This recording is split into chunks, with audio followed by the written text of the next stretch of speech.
Depression. Depression drains the color out of life. Your brain doesn't produce enough serotonin and dopamine, the chemicals that help you feel pleasure, motivation, and connection. You wake up exhausted even after long sleep. Food tastes bland. Things you once loved feel pointless. It's not sadness with a clear reason. It's a heavy emptiness that stays. People say, just think positive or go for a walk. But this isn't a bad mood you can shake off. Thoughts slow down. Decisions feel overwhelming. And getting out of bed can feel like climbing a mountain. Over time, it convinces you that this numbness is who you really are. Generalized anxiety disorder. Normal worry turns into a constant alarm that never turns off. Your brain treats everyday situations like emergencies and floods your body with stress hormones, even when there's no real danger. You worry about everything, including things that haven't happened and probably never will. You lie awake imagining disasters, replay conversations, and fear you said something wrong. Your body stays tense, aching shoulders, stomach pain, racing heart. Simple decisions become hard because every choice feels like it could lead to disaster. The more you avoid things that trigger worry, the smaller and more threatening the world becomes. ADHD, Attention Deficit Hyperactivity Disorder. Your brain struggles to control focus, impulses, and energy. You want to pay attention, sit still, and finish tasks, but your brain won't cooperate.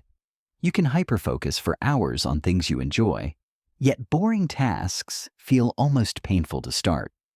You forget appointments, lose keys, and leave projects unfinished. Not because you're lazy, but because your brain doesn't produce enough dopamine to make follow-through feel rewarding. You may interrupt people, buy things on impulse, or say things you immediately regret. Time feels slippery. Inside, you're trying hard, but there's always a gap between what you intend to do and what you actually do. OCD, Obsessive-Compulsive Disorder. OCD traps your mind in a loop of unwanted thoughts and rituals. Your brain gets stuck on a fear, image, or what-if scenario and won't let go.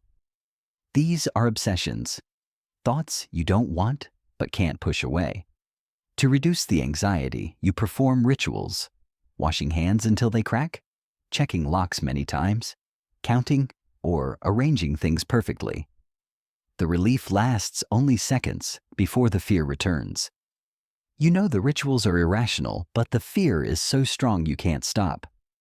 OCD isn't about liking things clean or neat. It makes you a prisoner of your own thoughts. PTSD, Post-Traumatic Stress Disorder. After a terrifying event, accident, violence, abuse, etc., your brain gets stuck in survival mode.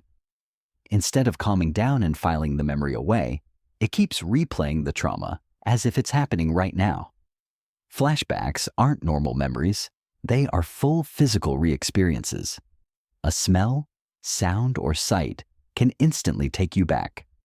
Your heart races, breathing quickens, and for those moments, you truly believe you're in danger again. You become hypervigilant, startle easily, and avoid anything that reminds you of the trauma. Emotions become unpredictable, sudden anger or numbness. Your brain is trying to protect you, but the alarm never turns off. Bipolar disorder. Your brain swings between two extremes, mania and depression, lasting days, weeks, or months. During mania, you sleep little but feel full of energy and confidence. You talk fast, jump between ideas, and make risky decisions that seem brilliant at the time. Then the crash comes. Energy disappears completely. Everything that felt possible now feels pointless. The contrast makes the depression heavier because you remember what energy felt like. This isn't normal mood swings. Your brain chemistry changes without your control. Panic disorder. Your body sets off a false alarm that feels like dying. The fear center in your brain triggers a full survival response, even though there's no real danger. A panic attack hits suddenly. Heart pounding hard, chest tight, trouble breathing, sweating, numbness, dizziness. You're sure you're having a heart attack, stroke, or losing control. Fear makes the symptoms worse, creating a vicious cycle. After the first attack, you start fearing the next one and avoid places where it happened before. Your world shrinks. You're no longer afraid of the outside world. You're afraid of your own body.